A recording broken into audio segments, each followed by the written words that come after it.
Ramazan mektuplari. Rahman ve Rahim bo'lgan Allohning ismi bilan boshlayman. 3-qism. Vahiy insoniyat inshosining muqaddas projesidir. Laqad anzalna ilaykum kitaban fihi zikrukum afala taqilun. Sizlarning shon sharpinglarni o'z ichiga olgan kitobni, ya'ni Qur'onni sizlarga haqiqatan nozil qilib berdik. Buni tushunmamsizlar, aqlinglarni ishlatmamsizlar.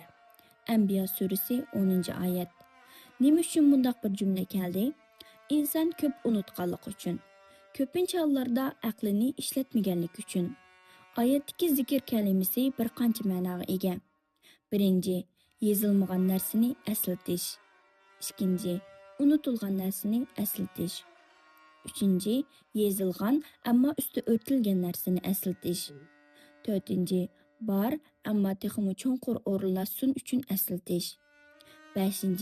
İnsan yaratılışda bar bo'lgan fitrat ve tabiatning o'ttirg'i chiqishi uchun eslatish.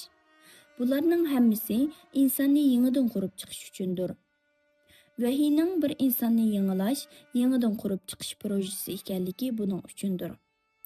Zikr bu yerda sizning zehningizni yangidan qurib chiqish degan ma'noda, shundaqla tabiiy bo'lgan vijdon va fitratingizni o'ttirg'i olib chiqishdir. Tamning o'li bilan bino va yoki urug' bilan yerning bir-biriga kelishi, moslashishi demakdir. İnson bilan vahiy bolti bilan maqqa o'xshaydi. Mixning rizbisi boltining qirg'oq yo'llari bilan bir-biriga muvofiq bo'lmasa, rizbi tutmaydi. Shuningdek, inson vahiydan iborat rizbilik boltisini topmasa, hayot rizbisi tutmay cho'glab ketadi demakdir. Undaqda vahiy bir binodir. Fitrat bo'lsa uning uludir, qalb uning ziminidir.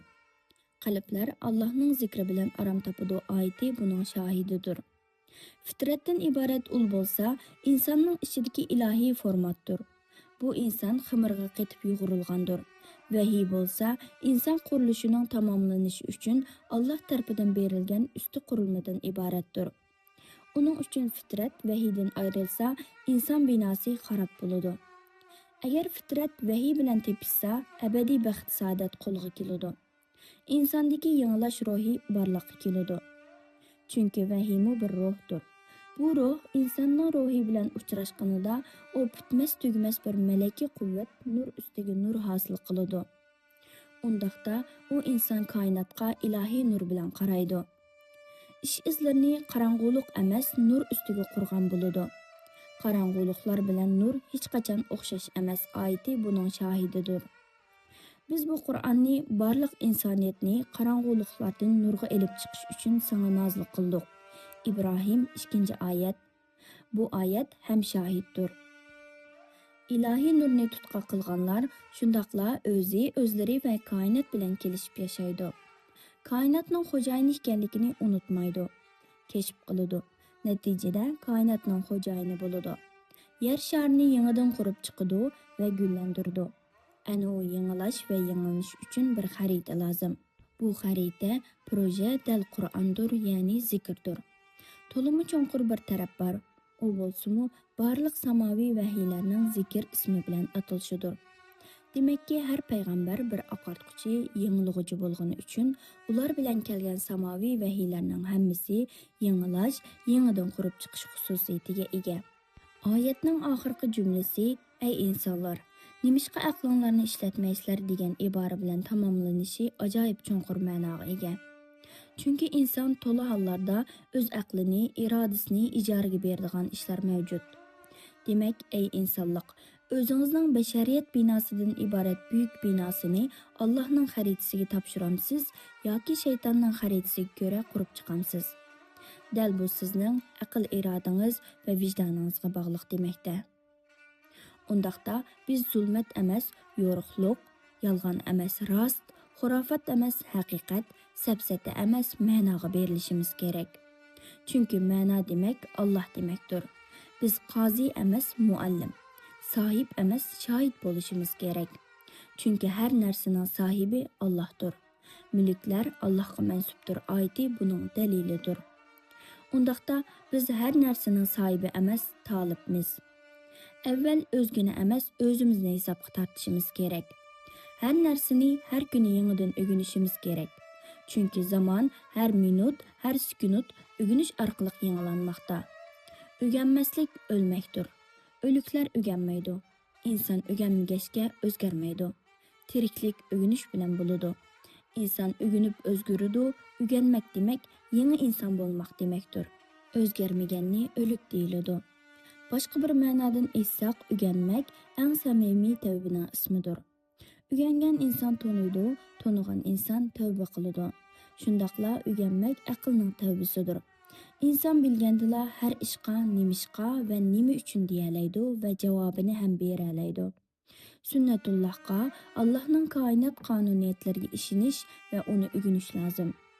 İnsanın sözlerini mutlaqlaştırışdan uzaq duruş lazım. Bizning sözümüz eng to'g'ridir deydiganlar ashaddiy yolg'onchilardir. Shuningdek, dinni suiiste'mol qilishdan uzoq turish, oyatlarni taxtaga o'yab satmoq, diniy kalimalarni vivizga qilib osmoq kabi, chunki ulug' narsa suiiste'mol qilinmaydi. Din muqaddasdir. Agar suiiste'mol qilinsa, ulug'ligi yo'q bo'ladi. İnsanning satqini o'zining emas, olganingdir. Dinni satsangiz, u din sizning emas, olganning bo'ladi. Allah'ını satqanның Allahi, dinni satqanның dini, iman satqanның imani yo'qtur. Kimga nimini satqan bo'lsangiz, u uningdandir, setib olganningdir. Qur'onni satqanның Qur'oni yo'qtur.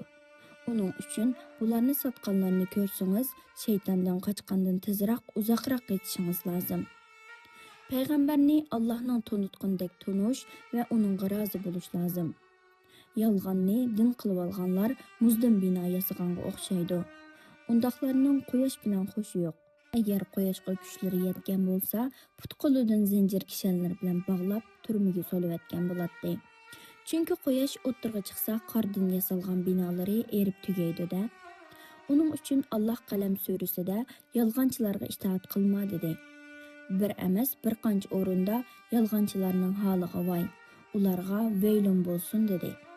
Xurafat dinda o'rni bo'lmagan yolg'onlardir. U bo'lsa dinning rakidir, imonning rakidir, rak kesilidir. Rak kesli odam o'ltiradi. Xurafatdan iborat rak bo'lsa, iymon, islom va vijdon irodani o'ltiradi. Din faqat Allohningdir. Dinni bizning deganimizda, uni xohlagancha mulkiyatimiz kabi tasarruf qilishga boshlaymiz-da, olimiz, sotimiz, qizg'inimiz, minan qilamiz. Boshqa mazhab, mashrab, jamoat firqlarga mansub qilamiz. Hasad qilamiz. Undaq yoki bundaq o'zgartimiz. Dinga din bo'lmaganni qatimiz yoki dindan kesib olamiz. Dal mana bular xristian va yahudi dindorlarning qilmishlari edi. Uning uchun dinning sohibi faqat Allohdir. Biz bo'lsak, dinning taliblarimiz xolos.